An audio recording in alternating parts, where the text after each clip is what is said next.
Hello and welcome to the Aaron Russos podcast. It's awesome to have you here. Today's episode is about something that came up in a numerology reading that I was doing. Numerology reading is a bit of a science. It's just characteristics and, it's a bit of a deeper understanding of yourself and why you do things and bits and pieces. And it's great for me because I get to understand more about everyone, and I love it. And I guess a bit of a theme comes up a few times. Different subjects come up, and lately a lot of people, have been asking me, you talk about things are not as they seem, or another lady, an elderly lady said, what's this thing about the Matrix, or that we're seeing one thing, but the reality is a different. And I guess what happened the other day was a great example. This lady saw that I'd written a book called The Ones We Walk Past, and it's a bit of a book about the homelessness crisis here in Australia, but also around the world. And she said, "Oh, I know, it's terrible, isn't it?" She said, "There's 26,000 children living tough on the streets and washing in bathrooms and bits and pieces." And I said, "What do you mean?" And she said, "Oh, there's an ad on TV." So we searched it up and we found the ad, and it basically is one of the charities asking for your donations, for your money, and saying that there's 26,000 children on the streets in Australia, sleeping rough or in cars and having washers in public bathrooms all around Australia. Now, that would make anyone quite emotional, and definitely pull on the heartstrings. I've worked previously in my corporate career, cooking for Starlight Foundation, MS, Henbury School, Disabled School, all their charity and thingos. And I also,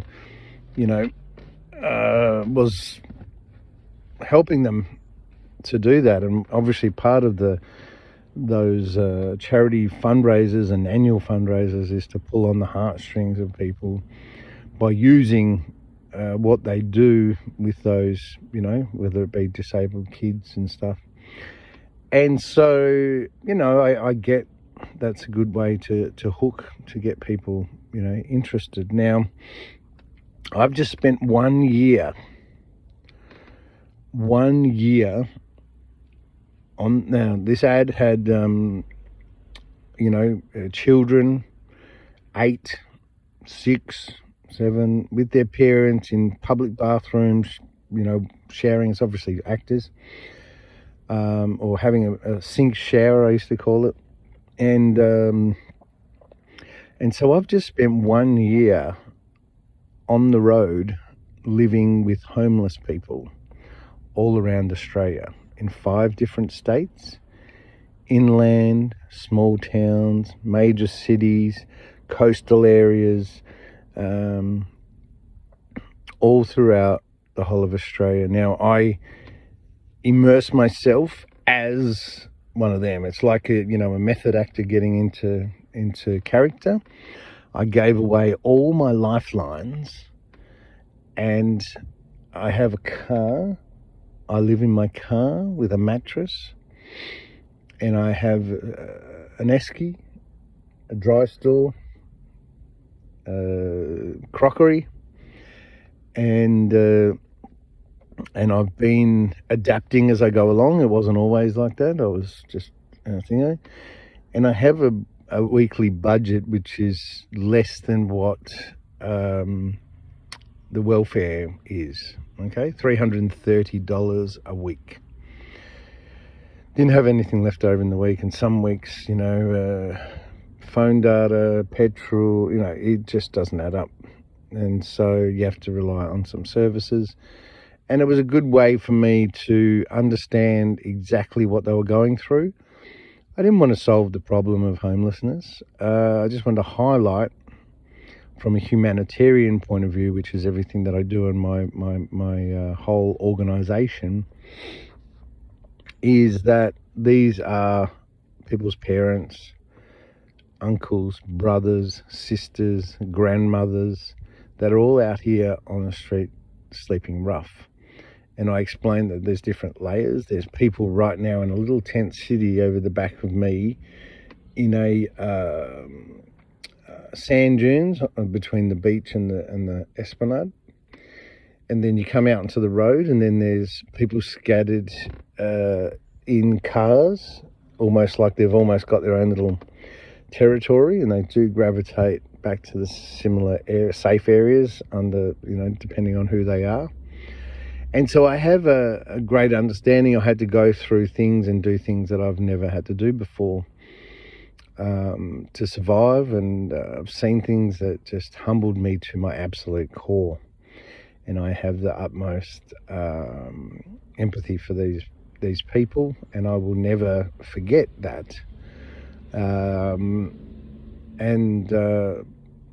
look, the reason, it doesn't really matter why I did it, but I was actually made homeless 26 years ago, and had a beautiful experience where some outreach Salvation Army people picked me up, took me to a men's shelter, got me sort of with a social worker, got me a bond, some rent, a house, furniture, got me set up, and got me back on my feet. And it was a 3-month process, but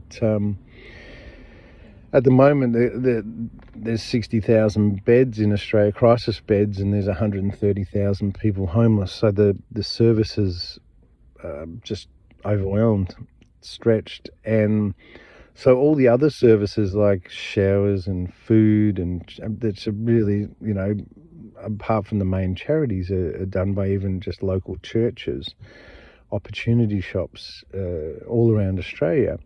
And so they're really stretched as well, and they're having crisis meetings as well within church groups to try and work out how they're going to better help this moving forward. And so I gave away all those lifelines, and I went through the stages of being out here, and it was very harrowing, and anger's one of them, and yeah. Anyway, so this lady's like, well, there's 26,000 kids, and and looking for money. Now, I reckon I've seen a good 5,000 of them over that year, and I mean, you have to immerse yourself, you have to stay in one area, and you just see layers upon layers upon layers. I mean, I've been in this area for a month, and I just found the tent city across the road in the sand dunes. I knew there was other people down further and on the other side and behind and thing. And so I have been in different places. I've gone to different public toilets myself to wash as such, and seen regular people. And in my whole 1 year out here, I have seen one lady with a young toddler child living in her car that obviously for security reasons never slept in the same place. I have been to 13 homelessness outreach services or buildings like the one that's just down the road there, and spoken to the locals, spoken to people at churches. There's no kids out here. I've seen one toddler. I mean, in the ad, there's like kids that, are a bit older. And that's all around Australia. and there's 26,000. They couldn't be hidden from me. If I've seen 5,000 and, lived with them and immersed myself and, in all different places, where are these 26,000 children? I don't understand it. And now some of these other same charities, okay, I'll give you an example. The charity that picked me up, which I'm not doing this I'm very appreciative, and I don't want, they say don't say anything if you haven't got something nice to say. It's not about being nice. I'm just telling some facts here. All major charities for those 60,000 crisis beds in Australia, while they are helping you, crisis beds means 3 days, okay? So the Salvation Army picked me up. They said, look, we're going to give you 3 days for free. We'll give you food. And then after that, you have to sign over about 85% of your welfare, of your dole money. And I said, oh, okay, but I haven't got ID and all this stuff because I lost him. They said, that's okay. We've got a link with Centrelink and they will come to us. We'll find your details, we'll get you verified, and then we'll get you signed over. So not just them, Vinnie's, Smith family, all the other ones do the same thing. If there's no beds available anyway. It's really for the worst of the crisis. They have to triage and all the rest of it. So when I explain to people that they give you 3 days, and they're out there doing Christmas appeals and raising money and at shopping centres and all the rest of it, getting $20 million in government funding for that. They get most positions because they're a charity. They apply for funding. I worked for the Salvation Army, and part of the job was to apply for continuous and ongoing funding for positions. So if this crisis centre here was going to employ someone, they would just apply to the government to get funding for that position. So I understand you have to be healthy and have a lot of money to be able to offer services and support for people. But they're really, especially after COVID, they received millions more, $50 million, I think the Salvation Army alone got for some of the things that they were doing. But no one knows that on your worst day in your life, they give you 3 days and then sign you up and take 85% of your welfare. That's fair. I'm not begrudging that they're taking that. I'm happy for a bed and 2 meals a day. Line up for your meal tags like in jail. Go to get your meal and you're like, okay. The percentage left over isn't enough to buy cigarettes if you're a smoker, drugs and all the rest of it. So it's not much of a life. There's nothing left for recreational things to do in your life. Maybe a couple of luxuries like a chocolate bar, if you're lucky. That's and so no one that I talk to knows that this is the system. No one advertises that as the system because no one will give money to a charity, a registered charity, if they knew that to what level are they helping, And this doesn't matter whether it's a domestic violence with a female, which is another whole thing again. We've had the hugest amount of coverage on mainstream news about domestic violence, about money being thrown at it, about task force, ball, all sorts of things. Yet where I'm sitting now, 200 meters down the road, a lady that had been beaten up walked into this homeless centre with 2 children and they can't help her. So there's something not right with this system. And when my clients, when the people that I've been, working with for years with this numerology thing say to me, what do you mean? It's not what you see. Everything that I'm telling you about can't be tested, can't be proven, or, is basically you have to trust these organizations to be doing the right thing. That's not open and transparent at all. That's almost, underhandedly taking and so I've said on the other side of the things with my other work that I do with humanitarian stuff, that all the humanitarian organisations that I've been involved with, or that have even hundreds of thousands of members and all the rest of it, are in fact not humanitarian. The top 100 humanitarian people in the world are actually not. They're just like these charities. They're raising funds to give breadcrumbs and create an environment where that stays the same, so that we don't find a permanent fix for this. And I've found this across many different industries after healing myself of an incurable disease and going to the very organisation that I was a poster boy for, and they didn't want to know.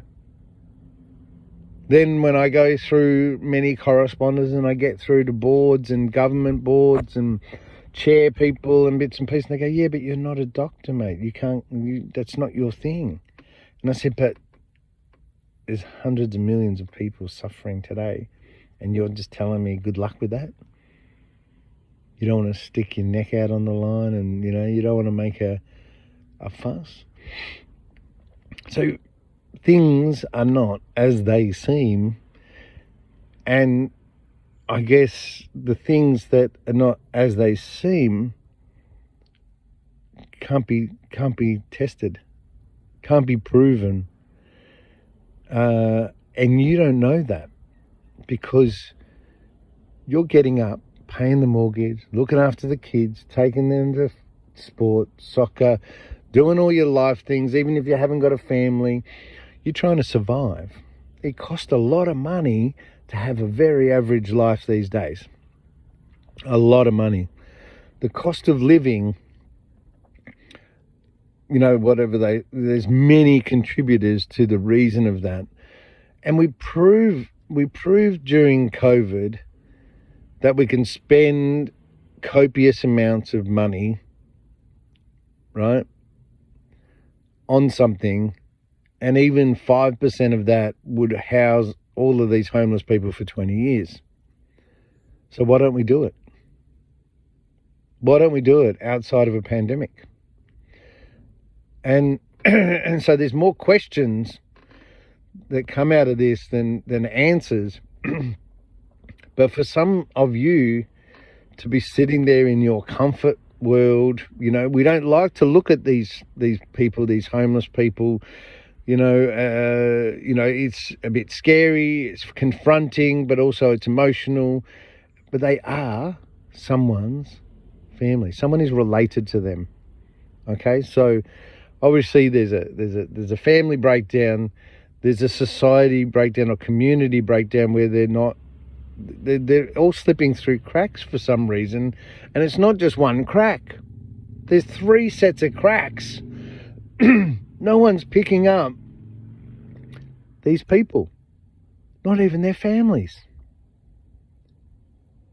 not even their local communities, not even their governments, not even the organisations. It's an easy fix. I could give you a business plan tomorrow that could house and feed and energy and healthcare and everything for every single person homeless in Australia, and it could deliver $1 billion profit per year. So it's not what you think it is. You are seeing a picture that is there. We just need to think differently, to stop putting band-aids over Band-Aids, that still allow for people to fall through the cracks. I don't give a shit whether they're on drugs, whether they got mental health. Is that their fault? I mean, being out here causes different psychosis and extra strain and mental health problems. Regardless, would you want to, sit in the pain of being out here? I've seen people take their lives out here in the last year. I've seen people die. It's just, I think it's just not acceptable. But the problem is, you would think that it's not acceptable as well. You, even in your comfort zone, would say this is disgusting, it's not on, but you don't know because you've trusted all these organisations. 26,000 children, they say. Give me all your money, raise millions and millions of dollars for these 26,000 children out here. I've been all over the country, in small country towns, big country towns, the biggest country town, the cities, the suburbs, the coast, inland, some of the biggest, socioeconomically poor places. Some of the places which homeless people naturally gravitate to, like the Gold Coast, Queensland, where it's warmer, better facilities. I haven't seen any kids. They're not hiding from me. You can't come up with excuses for me, especially where you're sitting. You can't come up with excuses. I'm on the ground with them, living with them, day by day, with, homeless people that have been out here for 3 years, living in a van, shooting up drugs, trying to avoid pain, with no capability of even being able to bloody transfer money between bank accounts because they're all fucked up. I've seen women, grandmothers living in tents, women living in cars all around me. No children. Where are these 26,000 children? I've been all over the whole country. Where are these 26,000? And it's not, as I'm saying, you would want to do something about it too. You're probably donating to these people, but where are the children? Where are they?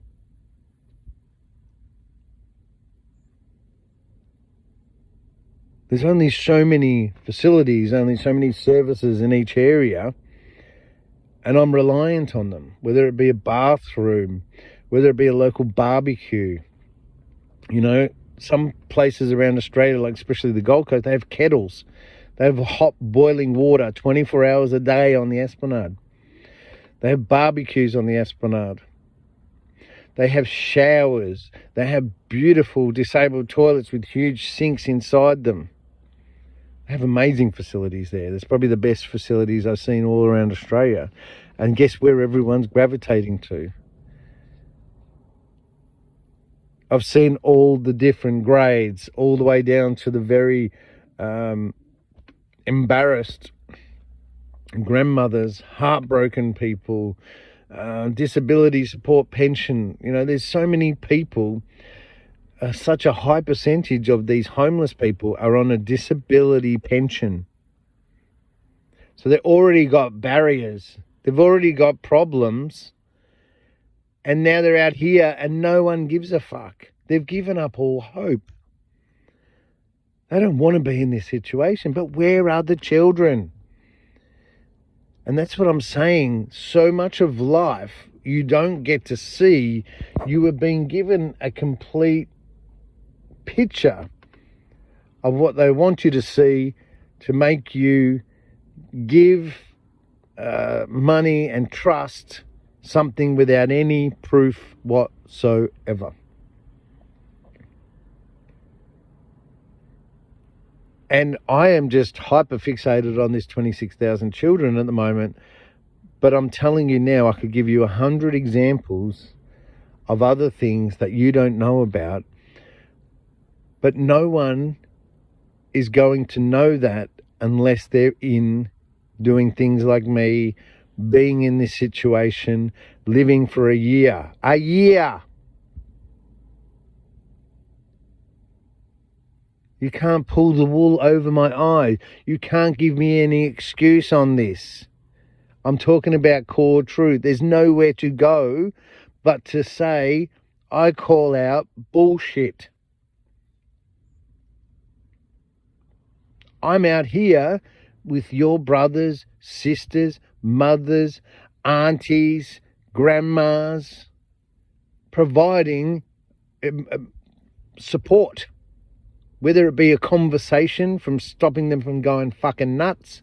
I've done more listening in the last year than I have in my whole entire life, because I knew it wasn't about telling them how to fix their problem or anything like that. We're talking about basic human rights here, basic human needs. And sometimes, most of the time, it's just listening. And as they go and they keep going, and I go back to my car and I just cry.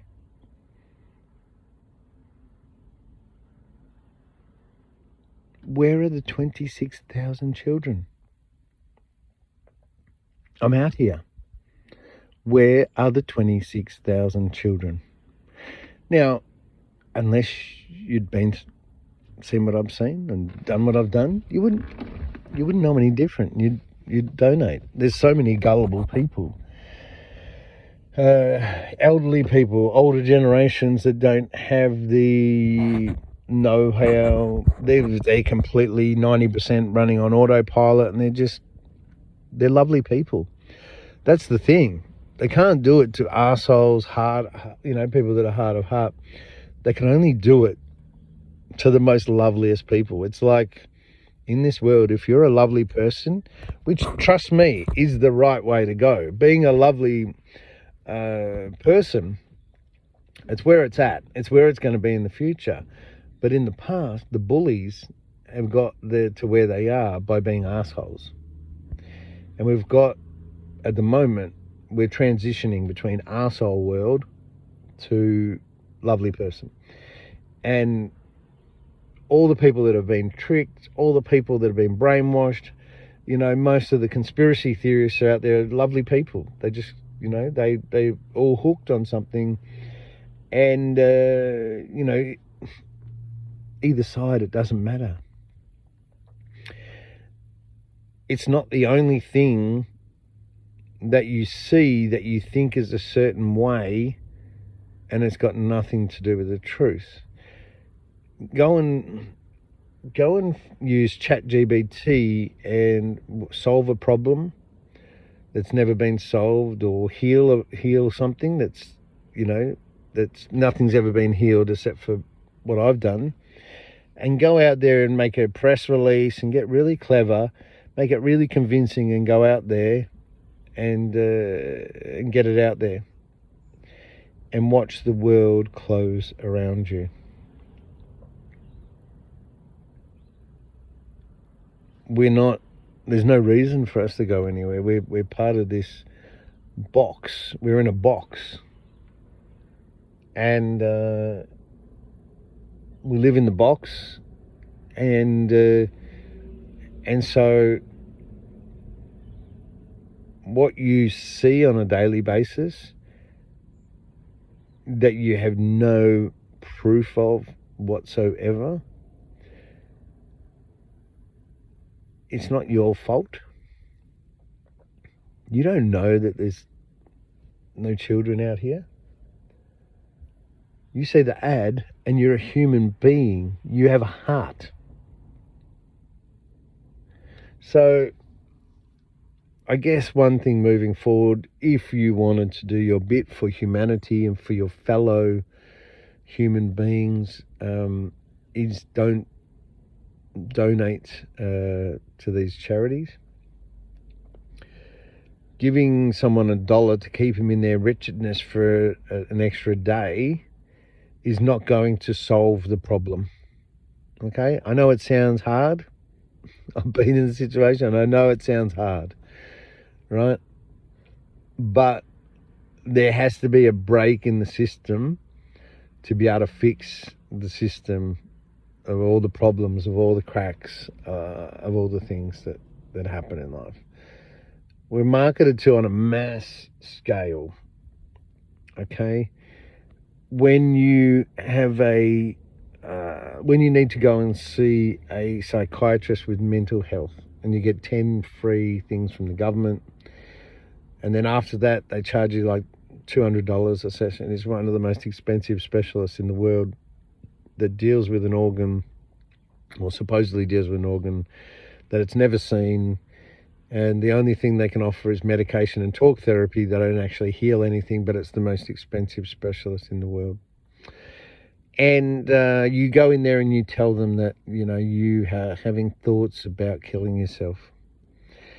And then after 8 sessions, you don't turn up one day.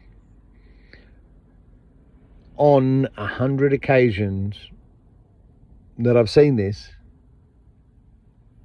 they ring up once, maybe twice, and that's it.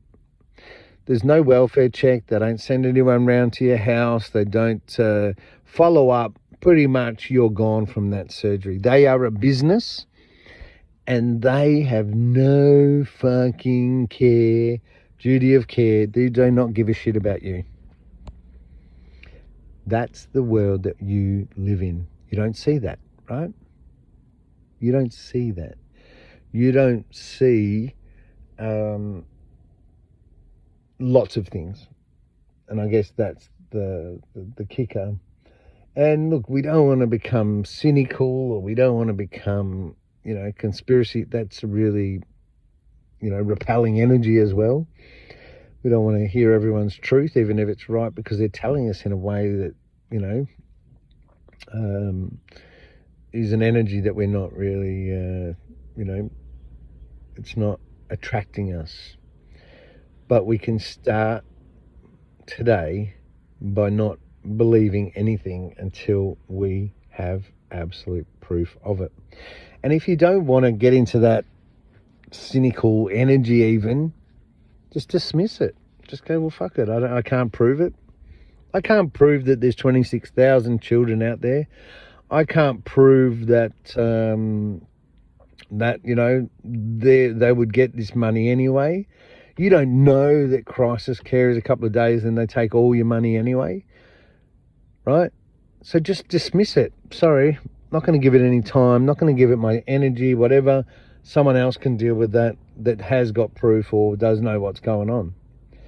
And if we all did that, the world would change. I've spoken many times about other things within our communities that you can do to dramatically help the cost of living crisis in Australia and around the world in developed countries, is stop lining up for convenience at multinational businesses that are destroying small business and eroding human interface with shit, right? As soon as you give them and keep lining up, you're helping. But we like convenience, we like flashy things, we like, we've just got it all wrong. We just do have it all wrong, and obviously that's why I'm not just waving my hands in the air. I'm trying to offer solutions, trying to offer real solutions. And if you, as I say, you don't have to become, full-blown humanitarian out there on the road doing really extreme things like me to expose these things or to find out for yourself. Just don't be part of it. I'm not going to be part of that. Look for things that would help. Just be a little bit mindful, I guess. Yeah, it's like thinking before you do stuff. Like every single thing that has ever happened in your life has been a thought first, right? or a choice. Where do I go? And we have free choice. The choices we make take us to different places. The being mindful of things before you go. Okay, I'm hungry. I can be organised. I can go to a beautiful local family grocer, deli, and buy some food and support a local family and business which means something to them. Or I can go to a major supermarket for convenience, get what I need there because I can't get it anywhere else. And while I'm there, I'll get the meat, the fruit, veg, and the deli, and support a multinational company that 70% of the money goes offshore and they make billions of dollars profit. It means fucking nothing to them. It means nothing to the shareholders that have money already, right? I'm broke and I'm supporting them. That sort of mindfulness means a lot to a small business down the road. But because you're chasing convenience, or you don't know better, or you think the world's like this, or you see other people doing it, there's lots of reasons why we do things. But I'm saying by just a small little piece of mindfulness, supporting a local restaurant or small business over national food chains. Look, I'm not saying, and you know yourself, right? We know that I'm not bagging McDonald's. They're probably one of the healthiest fast food chains out there, and the quality of the food and the meat and all that sort of stuff, right? But we know that they're huge multinational. It's not affecting your local community. In fact, all the money is just going straight out. Have you all noticed that big companies, and when I work for the biggest companies in the world, they all have corporate social responsibility. They all have community involvement to make them look like, to make you forget that all of that money is going out and means fucking absolutely nothing to this community. Go to Macca's. Just don't fucking live there. Do you know what I mean? Go and have your dirty bird, your KFC, once a month or whenever you need a fix.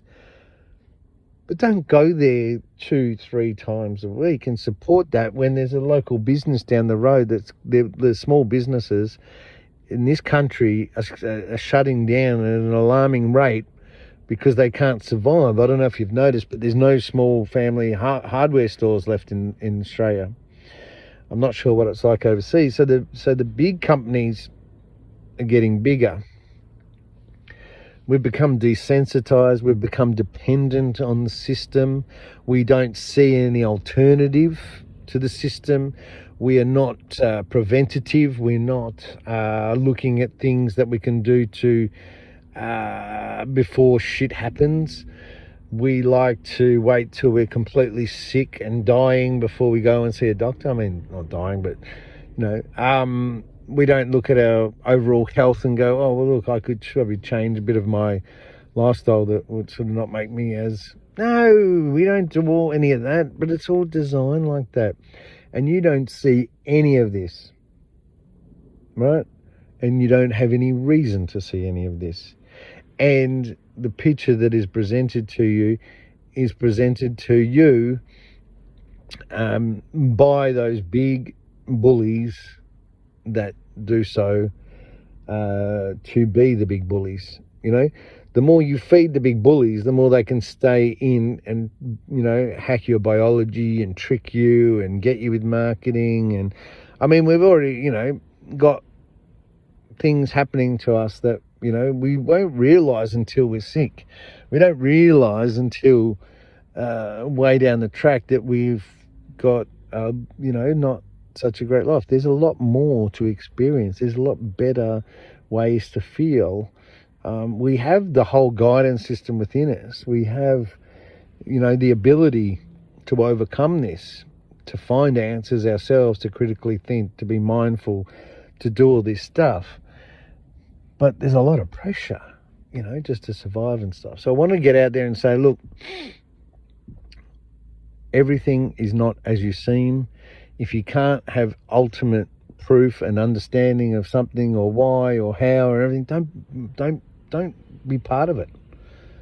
Just see what happens when we all stop giving to falseness, to the lies.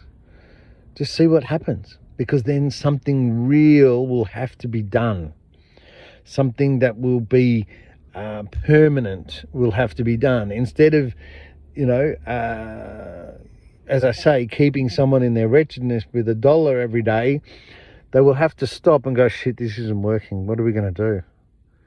And something more tangible, more permanent will have to be done. So that's all I wanted to get on and talk about today. Thanks for listening to the Aaron Roussos podcast. If you'd like to go to aaronroussos.org, check out all the blogs and information, bits and pieces, share it, share the love, and we'll change the world together.